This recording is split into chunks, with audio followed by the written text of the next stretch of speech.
Hello বন্ধুরা, এবারে আমি হাঁসের মাংসটা ভালোভাবে ধুয়ে নেব, তারপরে মশলা মাখিয়ে প্রসেসিং করা হবে। তো সাথে থাকো, দেখতে থাকো।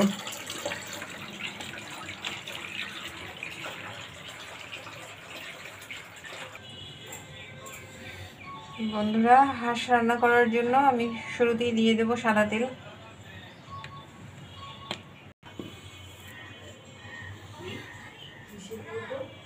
এবার আমি সাদা তেলের ভিতরে আলুগুলো ভেজে নেব।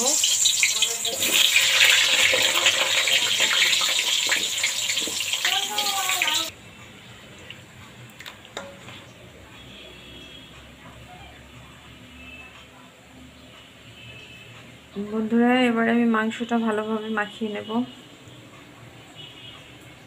প্রথমে দিয়ে দিচ্ছি হলুদ গুঁড়ো,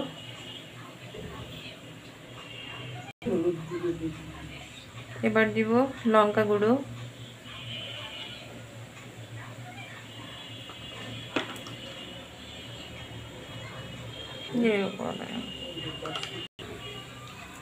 এবার দিব জিরে বাটা,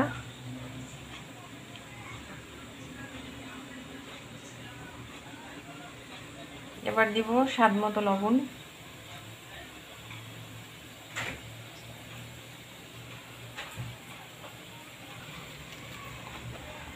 এবার দিব পেঁয়াজ কুচি,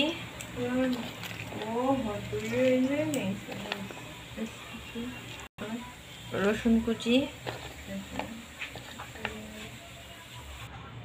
দিয়ে দিচ্ছি সরিষার তেল।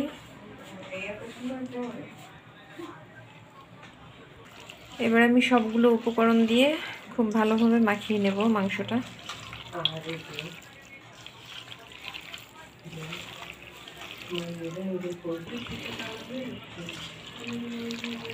এবার ভালোভাবে মাংসটা মাখিয়ে আমি আধা ঘন্টার জন্য রেস্টে রেখে দেবো।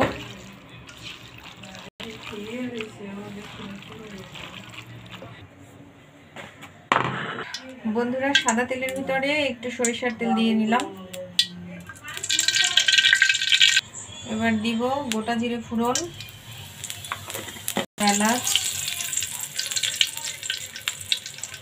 দারচিনি,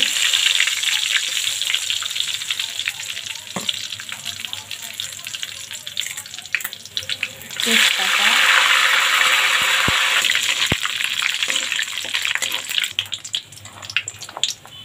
দেব পেঁয়াজ রসুন কুচি,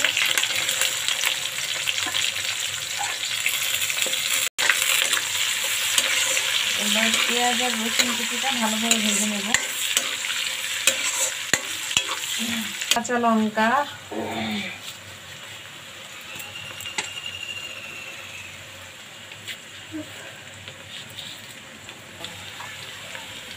এবার দেবো একটু আদা পেস্ট,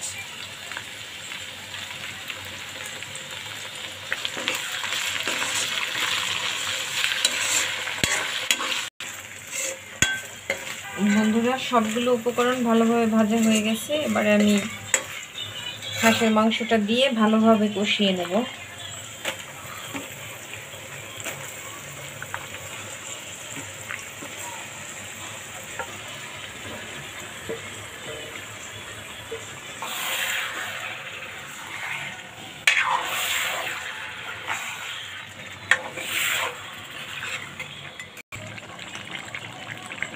বন্ধুরা, মাংসটা কষানোর সময় যে পানিটা বের হয় এটা একটু আমি টানিয়ে নিব, তাহলে বেশ খেতে টেস্ট হবে। এরপরে আমি জলটা দিয়ে দেবো।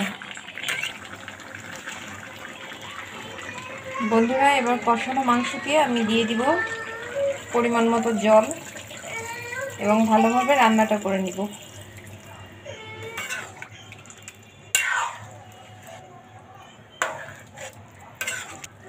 বন্ধুরা, এবার আমি ভেজে রাখা আলুগুলো দিয়ে দেব। বন্ধুরা, এবারে দিয়ে দেব গরম মশলা পেস্ট করা।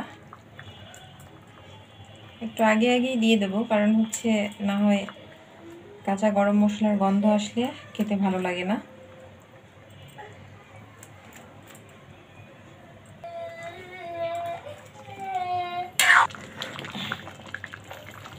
বন্ধুরা, মাংসটা আমার রান্না হয়ে গেছে, এবার আমি নামিয়ে নেব।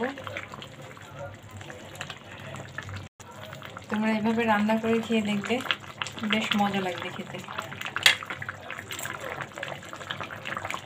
আজকে এ পর্যন্তই, দেখা হবে পরের ভিডিওতে। সে পর্যন্ত তোমরা সবাই ভালো থেকো।